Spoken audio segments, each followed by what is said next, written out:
હાલના સમયમાં ઘણા લોકો ધાર્મિક નિવેદનો આપી બીજા ધર્મને ઠેસ પહોંચે તેવા વચનો બોલતા હોય છે, ત્યારે થોડા સમય પહેલા બનાસકાંઠાના ધાનેરામાં એક ક્રિકેટ ટુર્નામેન્ટ સમયે એક ક્રિકેટર દ્વારા મુસ્લિમ સમાજની લાગણીને ઠેસ પહોંચે અને હિંસા ફેલાય તેવું નિવેદન આપ્યા બાદ મામલો ગરમાયો હતો અને મુસ્લિમ આગેવાનોએ તેની સામે એફઆઈઆર કરવા પોલીસ સ્ટેશન પહોંચ્યા હતા. પરંતુ ઘણો સમય વીતી ગયા પછી પણ કોઈ કાર્યવાહી ન થતાં હવે કલેક્ટર કચેરીએ મુસ્લિમ સમાજે ધરણાનો સહારો લઈને ન્યાયની માંગણી કરી છે. વિગતે વાત કરીએ સમગ્ર મામલા વિશે આ અહેવાલમાં. નમસ્કાર, હું ચિરાગ વર્ષાબેન, આપ જોઈ રહ્યા છો સ્વમાન.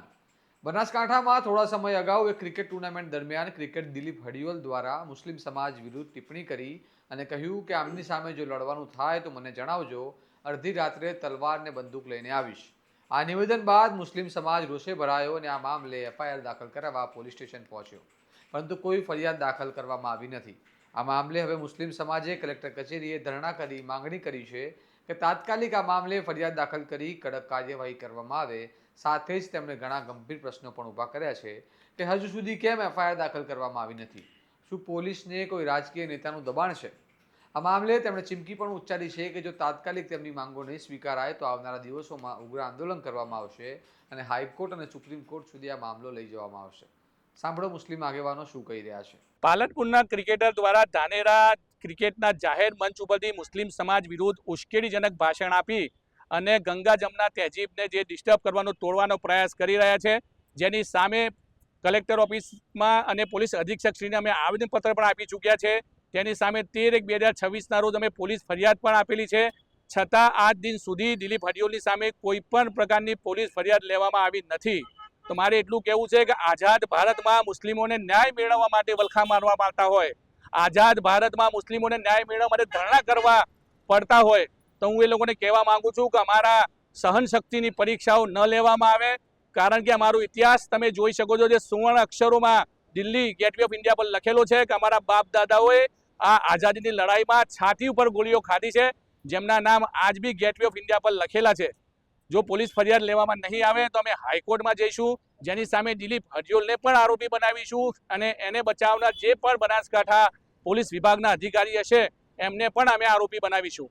અને ખાસ કરી અને મારા મુસ્લિમ સમાજના આગેવાનોને કહેવું છે કે જે મુસ્લિમ સમાજના આગેવાનો આ મુસ્લિમ સમાજ વિરોધી ભાષણ આપનાર દિલીપ હડિયોલને બચાવવાના પ્રયત્નો કરી રહ્યા છે, જે મને ફોન કરી સમજાવવાના પ્રયત્નો કરી રહ્યા છે, જે વોટ્સએપ ઉપર મને ચેટિંગમાં કહી રહ્યા છે કે ભાઈ એને બચાવવાના પ્રયત્નો થઈ રહ્યા છે, તે મુસ્લિમ આગેવાન સમાજના આગેવાનોને કહેવા માંગુ છું કે દરેકના ઓડિયો એ વોટ્સઅપ કોલ કર્યા હશે તો પણ મારા મોબાઈલમાં રેકોર્ડિંગ છે. જે દિવસે ફરિયાદ હાઈકોર્ટમાં હું દાખલ કરાવી દઈશ, એ દિવસે આ હડિયોલને બચાવનાર જેટલા પણ મુસ્લિમ આગેવાન છે, જેને હું મુનાફિક બી કહીશ, એ મુનાફિકીઓના બધા જ ઓડિયો હું દરેક સોશિયલ મીડિયામાં વાયરલ કરવાનો છું. જે ધ્યાન રાખજો. અસ્સલામુ અલૈકુમ, જય હિન્દ, ભારત માતા કી જય. અમે આજે મુસ્લિમ સમાજ, પાલનપુરના મુસ્લિમ સમાજના અહીંયા બધા બેઠા છીએ કેમ કે ધાનેરાની અંદર ક્રિકેટ ટુર્નામેન્ટ પત્યા પછી એઝ અ ગેસ્ટ તરીકે દિલીપસિંહ હડિયોલ, જે રણજીનો પ્લેયર છે, તેને બોલાવવામાં આવેલ હતો અને તેણે જાહેર મંચ ઉપરથી આખા મુસ્લિમ સમાજને ટાર્ગેટ કરી અને એમ કહેવામાં આવ્યું જ્યારે પણ મુસ્લિમ સમાજ વિરુદ્ધ તમારે જરૂર પડે ત્યારે હું બંદૂક અને તલવાર લઈને આવીશ.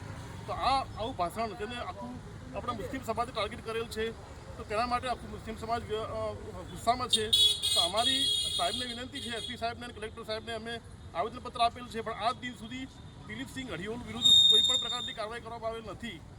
તો અમારું આપણા કોર્ટમાં અમારે ફરિયાદ દે અને એમની વિરુદ્ધમાં કાર્યવાહી થાય.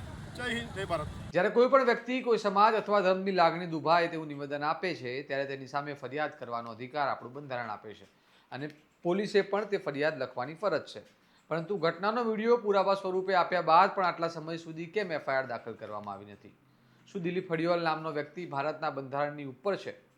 શું પોલીસને તેનાથી બીક લાગે છે કે કોઈ રાજકીય દબાણ છે? આ તમામ સવાલોના હાલ સમગ્ર પંથકમાં પ્રશ્નો ઉઠી રહ્યા છે. હવે જોવાનું રહ્યું કે મુસ્લિમ સમાજના ધરણા પછી પણ આરોપી વિરુદ્ધ એફઆઈઆર દાખલ થાય છે કે પછી એમને કોર્ટનો રસ્તો જ અપનાવવો પડશે. આ સમગ્ર મામલે તમારું શું મંતવ્ય છે તમને કમેન્ટ બોક્સમાં જણાવો અને સ્વમાનની ચેનલને સબસ્ક્રાઇબ કરવાનું ભૂલતા નહીં. નમસ્કાર.